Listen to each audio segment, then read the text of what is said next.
You know, when I was growing up, my mom used to scold me a lot. She used to say things to me like, you know, John, stop talking to yourself in public, please, mijo. Stop chewing on broken glass, pendejo. Stop dressing up in women's clothing. Well, now there's a place for people who do those kind of things. It's called the Fringe Festival.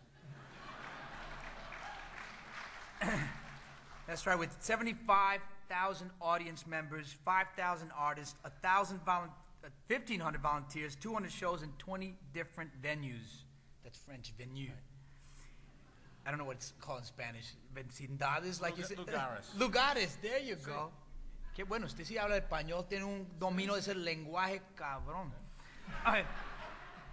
The New York International Fringe Festival, easy, is the largest multi-arts festival in North America. Where else could we have enjoyed diverse shows as the Tony Award-winning You're in Town? That's not a joke, that's a real show. And such lesser-known shows as the Rat King Rock Opera or Angst, the new teen musical. As a father of two girls, I think I actually lived through Angst, the teen musical. It was not easy. No, I bet it wasn't. You know, as an actor, I once rented a studio in Urinetown. What? It was rent controlled, okay? For 11 years, Fringe NYC has been a big part of downtown Manhattan's burgeoning cultural scene, and it has launched the careers of many a director, designer, and actor, all the while maintaining a top ticket price of $15. Despite its name, the Fringe is at the very center of this city's unrivaled creativity. So I am delighted to present a 2007 Mayor's Award for Arts and Culture to the New York International Fringe Festival and its producing artistic director, Alina Hawley.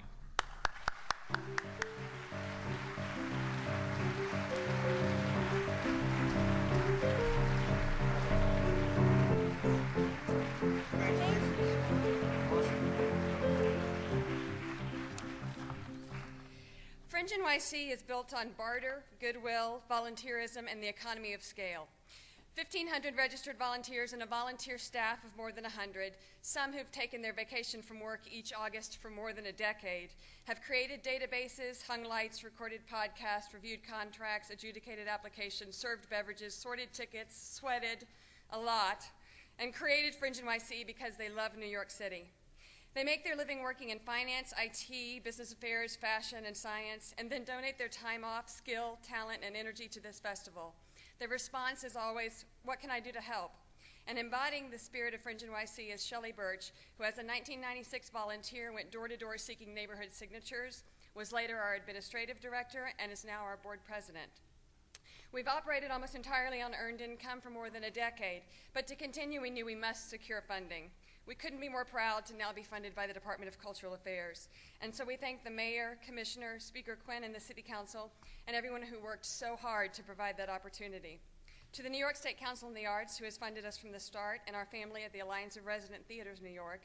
To the New York media, whom we were pretty sure was going to completely ignore us, for instead shining a spotlight on what those crazy kids were doing downtown in 1997, and allowing us to grow up in that light. To the off-Broadway theaters, whom we couldn't possibly pay enough, for instead providing the remaining rent as an in-kind donation, and Actors Equity Association for allowing us to accept this kindness.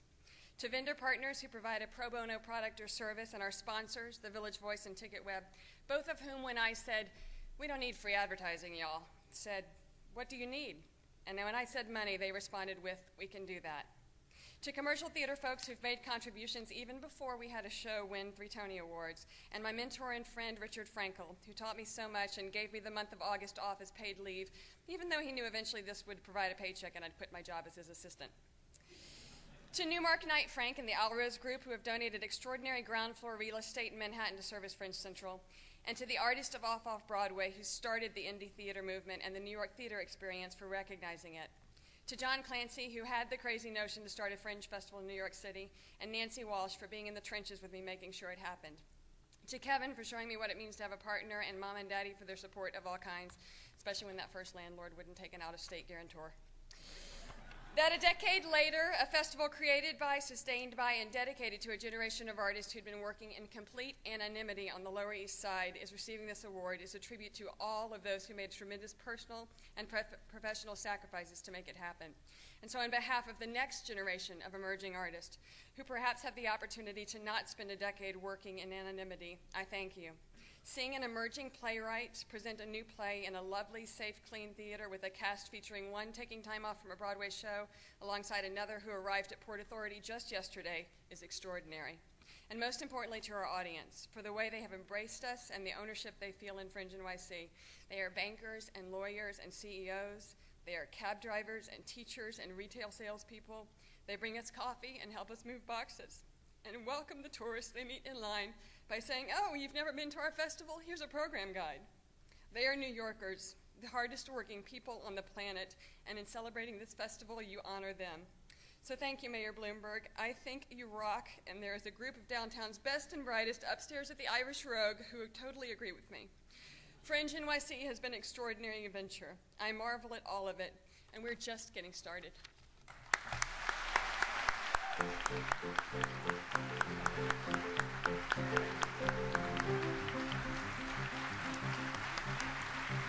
was very touching.